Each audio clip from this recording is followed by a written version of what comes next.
శివాయ గురవే నమః.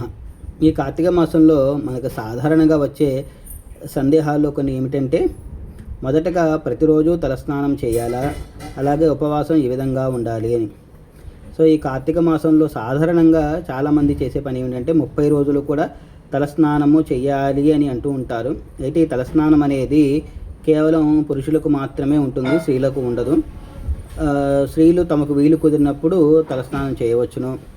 ఇంకోటి, ప్రతిరోజు కూడా తలస్నానం అంటే ఇది కేవలం ఆరోగ్యవంతులకు మాత్రమే, అంటే ఆరోగ్యంగా ఉన్నవారికి మాత్రమే ఇది. అంతేగాని ఆరోగ్యం బాగలేని వారు ప్రతిరోజు తలస్నానం చేయవలసిన అవసరం లేదు. కొన్ని ప్రత్యేకమైన తిథుల్లో చేస్తే సరిపోతుంది.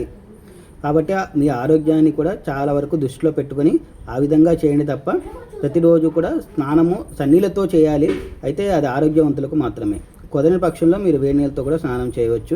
ముఖ్యంగా పిల్లలకు, వృద్ధులకు ఈ నియమం వర్తించదు.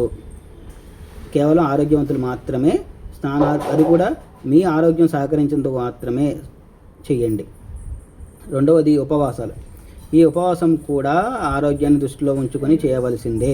ఈ ఉపవాసాలు రకరకాల ఉపవాసాలు చాలామంది చేస్తూ ఉంటారు. అందులో మొదటిది, చాలామంది పగటిపూట ఉపవాసం ఉండి రాత్రిపూట భోజనం చేస్తారు.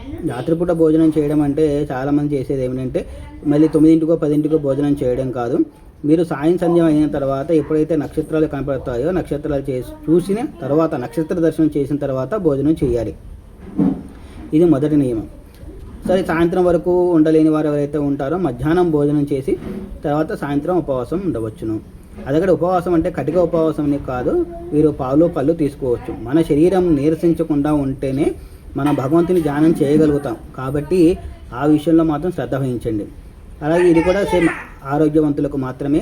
ఎవరైతే అనారోగ్యంతో బాధపడుతూ ఉంటారో, చిన్నపిల్లలు, ముసలి వారు ఎవరైతే ఉంటారో వారు అవసరం లేదు, ఈ నియమం వారికి వర్తించదు. కాబట్టి చక్కగా భోజనం చేయవచ్చును. కాకపోతే ఈ కార్తీక మాసంలో 30 రోజులు కూడా శివకేశవులు ఇద్దరినీ కూడా చక్కగా వారి నామజపాన్ని ధ్యానిస్తూ ఉంటే ఎల్లప్పుడూ కూడా మనకెప్పుడు వారి అనుగ్రహం కలుగుతుంది.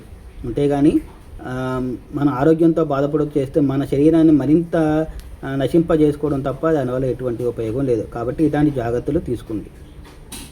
ఓం నమః శివాయ.